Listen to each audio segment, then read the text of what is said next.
All right, I'm a little sick today, so we're going to power through this. If you want to look noticeably leaner in the next 6 months, you're probably thinking you need to suffer more or diet harder. But what if you could run an aggressive calorie deficit without burning yourself out or lowering your metabolism? Well, I lost 50 pounds in 4 months doing exactly that. So in this video, I'm going to coach you through the 4 simple dials that make fast fat loss easier to sustain. Now, a lot of people will tell you not to lose fat fast, and you've probably heard it before. Slow and steady is the only safe way. Anything fast is a crash diet. And I get why people say that, but here's the part that gets missed. Most people aren't looking for shortcuts because they don't want to put in the work. They're looking for shortcuts because they're already uncomfortable and they're tired of carrying this around all day. And I get it because I was there too. But speed isn't what messes people up. Lack of structure does. I didn't lose 50 pounds in 4 months by going balls to the wall. I did it by making my calorie deficit aggressive but easy to stick to. And that's exactly what I built my fat loss program around. It's the structure I use when people want to lose fat fast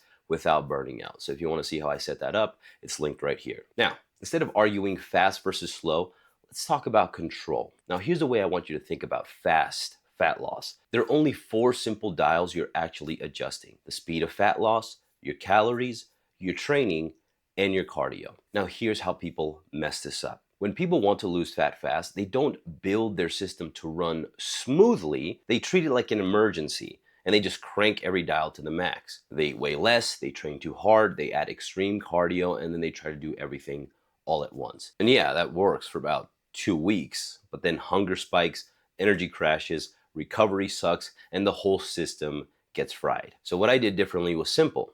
I chose where to be aggressive and where to back off so the system could actually run smoothly. And it all starts with the first dial, speed. And this is where most people are already confused before they even start. A lot of people begin a fat loss phase without ever knowing how fast they're actually trying to lose the weight. If you take a slow, sustainable approach, you're usually looking at 4 to 6 pounds per month. If you want to be more aggressive but still reasonable, you're looking at 8 to 10 pounds per month. In order to lose 50 pounds in 4 months, I averaged closer to 12 pounds per month. Now, you don't have to do that. I'm not telling you to do that, but I do want you to understand the trade-off. If you need to lose 50 pounds and you're looking at 4 to 6 pounds a month, you're looking at close to a year of dieting. And here's a decision that I had to make. At that pace, I wasn't just dieting, I was reorganizing my life around it for almost a year. And I remember thinking, I'm already stressed, I'm already uncomfortable, I'm not turning this into a year-long project. So I chose a faster speed because it fit my life better at the time. Same goal, different speed. And this matters because the faster you choose to go, the tighter the rest of your setup needs to be. Speed isn't good or bad, it's just a choice. And once you choose the speed, everything else has to support it, which brings us to the second dial, calories. This dial controls the size of your deficit, and once you've chosen your speed, your calories have to support that choice. If you want to lose fat faster, you're going to need a slightly bigger deficit. And there's no way around that. To lose 50 pounds in 4 months, I dropped my calories by about 1,000 calories per day. And that worked for me because my maintenance was sitting around 3,000 calories. So eating 2,000 was aggressive, but still doable. Now that does not mean you should do that. If your maintenance is closer to 1,500 calories, cutting 1,000 calories would be, well, ridiculous. You'd be eating 500 calories a day, and that's just not any kind of plan. The point here isn't to copy my numbers, it's to understand the dial. So you start by setting a reasonable deficit. If you're losing around 6 pounds a month, you're in a good place. And if you want to push closer to 8 or 10, you don't slash overnight,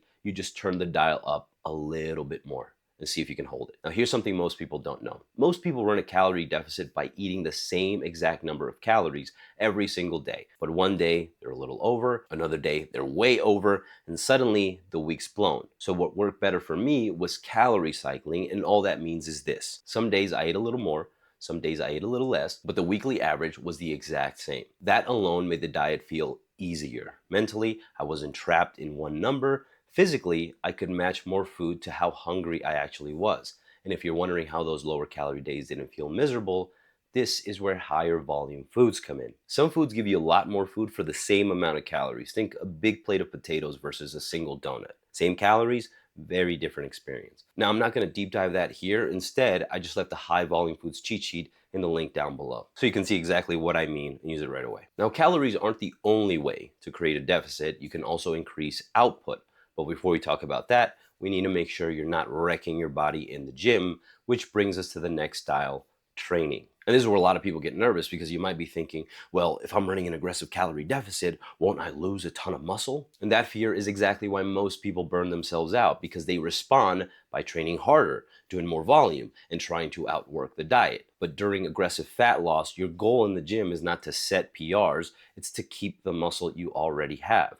And that takes a lot less than most people think. When I was losing weight fast, I trained 3 days per week, full body, 2 to 3 sets per movement, nothing fancy, the rep ranges don't really matter, and the exercises don't really matter that much. The goal is simple. Send a signal to your body that the muscle is still needed, and that's what preserves your lean mass. More training is not going to mean better results here. It usually just means worse recovery, more fatigue, and less energy to stick to the diet. So instead of cranking this dial to the max, I kept it conservative. Just enough training to maintain muscle, recover well, and keep the system running smoothly. And once training is set this way, you've got one last place to create a deficit without making your life miserable, which brings us to the fourth dial, cardio. This one surprises people because when you're eating less food, you're not going to have endless energy. So this isn't the phase where you punish yourself with cardio. The goal here is stupid simple. Burn a few more calories without draining your system. And that's why I kept this dial low. For me, cardio was just steps. Walking works because when you're already eating less, you don't have a lot of fuel for energy. And hard cardio